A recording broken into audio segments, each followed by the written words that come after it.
Good morning guys. Tayo po ay magluluto ng pansit. Yan, pansit bihon. Pansit bihon. Ngayon po ay araw ng linggo. Taon 2024. Ayan, ito po yung lulutuin ko. Dalawang sotanghon, dalawang super cube. Ito lang po ang aking ingredient. Repolyo at carrots. Ito po ang mga panglahok, manok. At bulong-bulunan.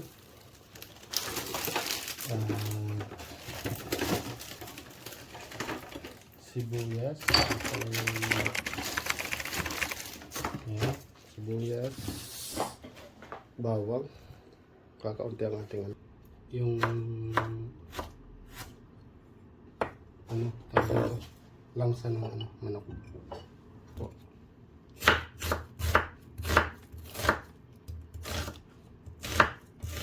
Ito po yung sibuyas.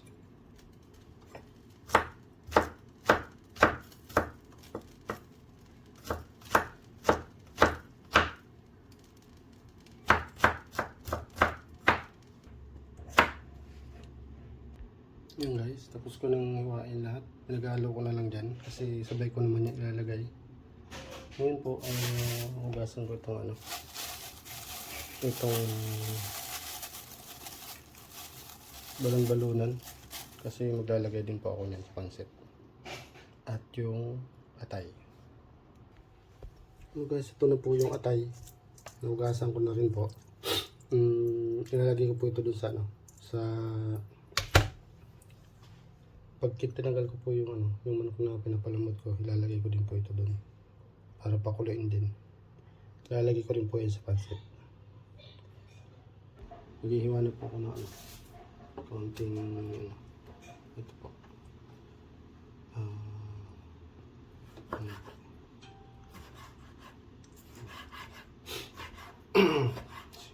Hindi, ubo po na ito. Ilalagay ko rin po ito sa pansit. Pinalit ko kasi medyo yes. Wala akong nakikita naglalagay nito sa pansit. Pati yung atay na rin. Kulang nang gumagawa naman. Natikman ko kasi masarap guys.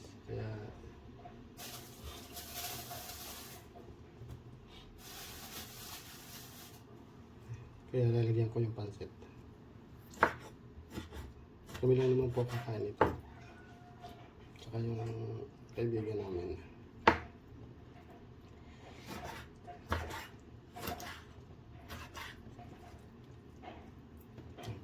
Hindi lang po. Hindi lang.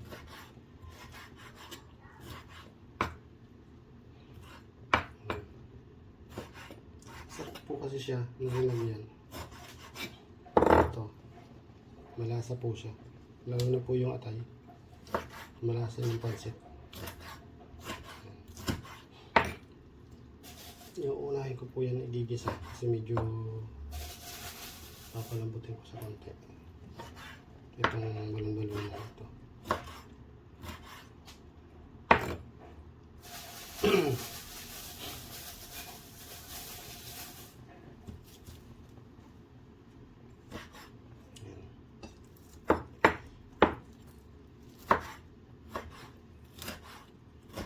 Ayan po siya.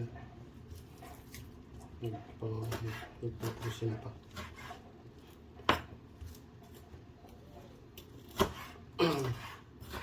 Mahina natin lang guys ang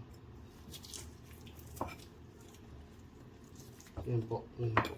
Ganyan lang po.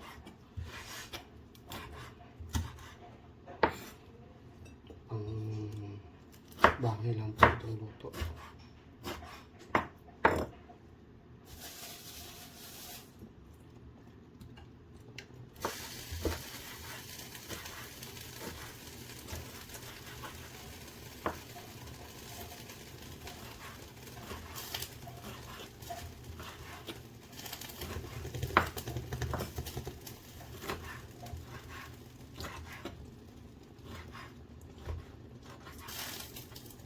Bali, bago po ito pinasok sa rep, hinugasan na po ito namin. Hinugasan ko na po ito. Pag ganito po na lulutuin, malinis na po siya. Hindi mo na kailangan balawin. Hindi mo na kailangan linisin. Ayan. Pupusin mo.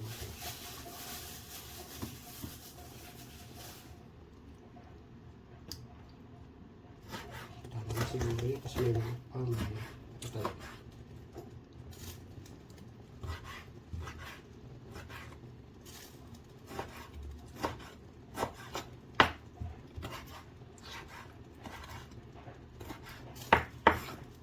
Yes. Ano siguro yun? Marami na yung lahok.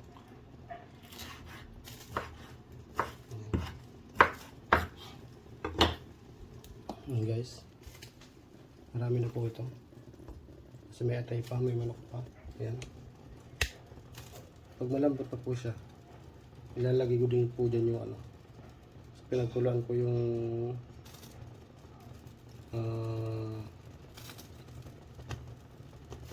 atay. Okay. Ayan guys. Ayan guys, malambot na. Ayan guys, malambot na siya. Ilalagay ko po itong atay. Ayan, ganyan po. Tapos, kukunin ko po itong mga manok. Ayan.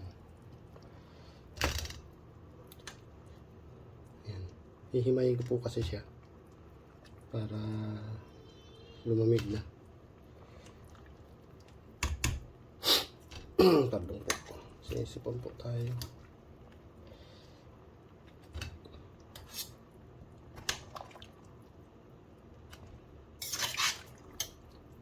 Tapos po yung pinagpakulang po yung gagamitin po yan. Yan po ay sasabaw po sa pansit.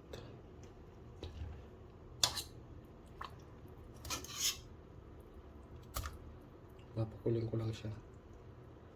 Yung atay para hindi siya madurog pag ilagay sa pansit. Yan guys. Wala. Ayan po yung manok. Papalambutin ko lang siya. Papalamigin para himayin ko. Alisin ko po siya sa buto. Yan po ang ating lulutuin. Dalawang super Q. Dalawang super golden bihon. Balon-balunan. Ano? Yan lang po. Carrots at saka repolyo, sibuyas, bawang, luya.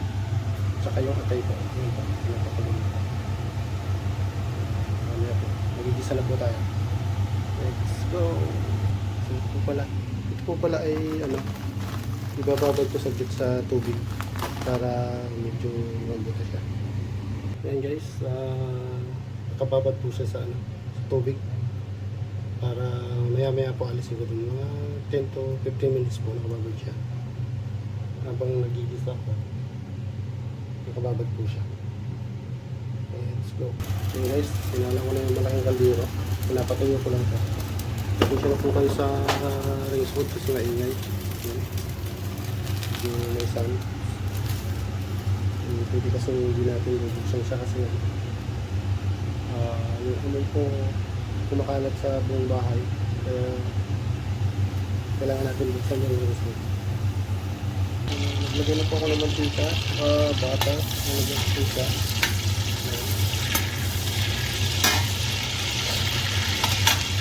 Natin po lang sinahay yung mga ito.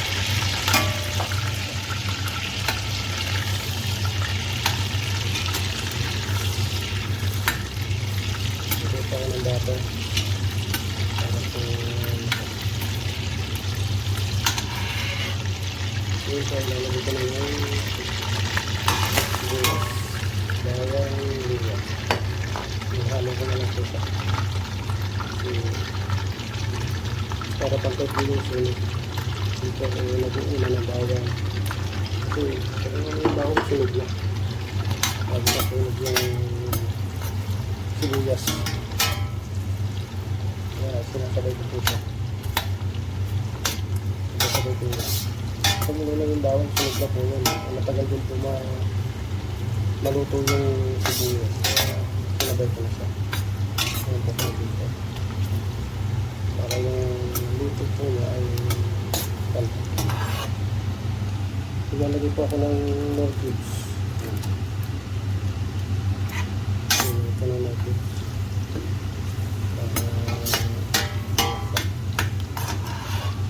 Guys, hindi po, pantay yung luto ng sibuyas,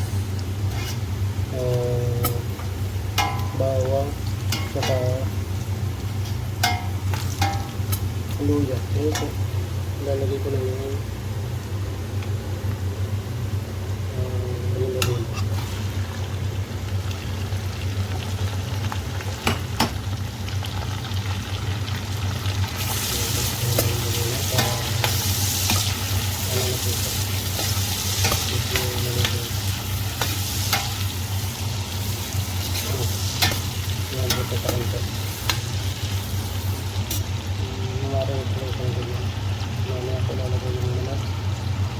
Ito pong pag malapit ko na po akin, pagbuto na po siya. So ako yung ilalagay kasi mas masarap po yung nabibigyan na siyang sa pagbuto. Okay. Ito po yung sabaw na. Pinakulan ko, yan po ang sasabaw ko dito sa pansit. Lagyan po yung lasa. Naglagay na po pala ako ng toyo, pansit toyo. Para kumano na siya dun sa sa yung dalawa na. Nilagay ko na po yung manok.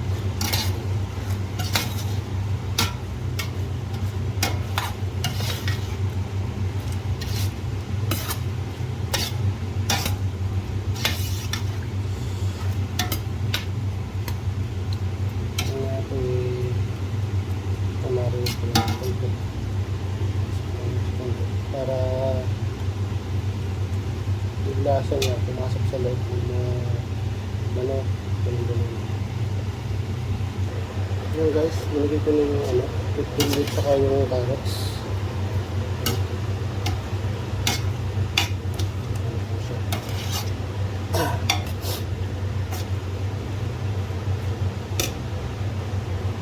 Palambutin ko lang yung carrots saka yung yung puno para kasi nakababad daw po yung yung sutang mo natin ang yung bihel. Madali na lang po yung maluto.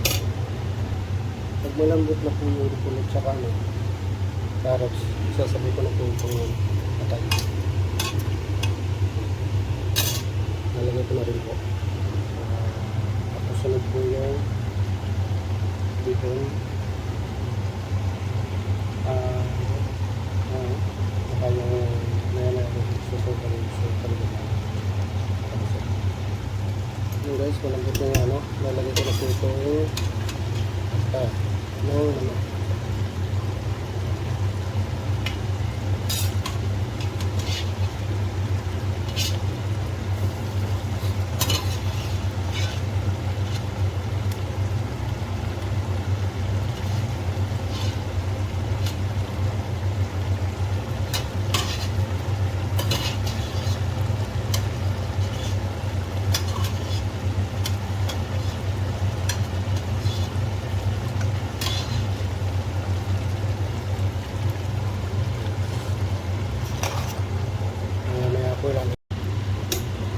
yan guys, yung luto ko. Hindi ko na pala linagay yung bihon ay yung pansit kasi masyado na palang madami pala yung sangpili yata. Yan guys, luto na ang ating pansit bihon. Maraming po salamat sa mga nanonood guys. Maraming salamat po sa subscriber at viewers. Thank you very much. See you next time.